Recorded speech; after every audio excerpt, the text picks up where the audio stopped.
what can you tell us about how monsters scale with difficulty? Sorry. Go ahead. That's okay. He'll get to go next.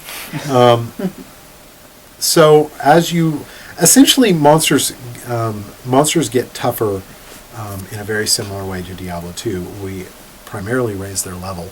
We have this big, cool spreadsheet that is the monster spreadsheet. And what it does is it says, it has all these different stats. And then down the side it has levels. And so it says, this is a level 5 monster. And we go through and set, okay, level 5 monster average damage is this. Level 5 monster's average health is this. Resistances and attack speed and armor and defenses and all those types of things. It's all in there. And we set those kind of globally for all the monsters. So, and then we go into the monster, and when we set the health on the monster, we don't just put a number in there, we put a percentage. So we say this is a average monster. If it's an average monster, then it gets 100% health. Mm-hmm. If it's kind of a weak monster, it gets 50%.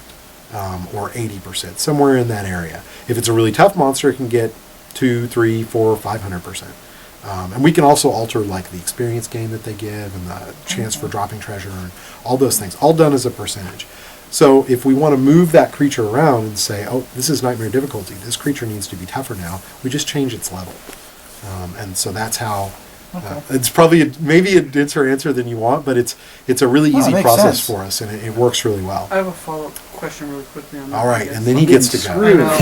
Wow. But since it's all online, can that be accomplished by like hot patches or hot fixes? If you say you want to change the difficulty because it's a little too hard or whatever. I'm probably not the right person to ask about that. Generally, when we talk about that kind of stuff, the answer, at the tuning level is yes. But specifically, you probably want to talk to one of our gameplay programmers because they know better than me.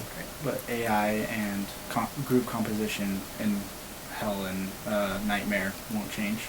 No. Well, some of the inputs change. Because things like attack rate, we have a lot of little inputs that control AI, like, for example, how quickly I choose to pursue you. That actually does get altered, and those we have some global variables. We just say, you know what, this thing, we want it to globally go down across all creatures. So we do have some elements like that, but our AI is a very... it's got a lot of script inputs into it, so we alter a lot of those. But the core of what drives it doesn't really change.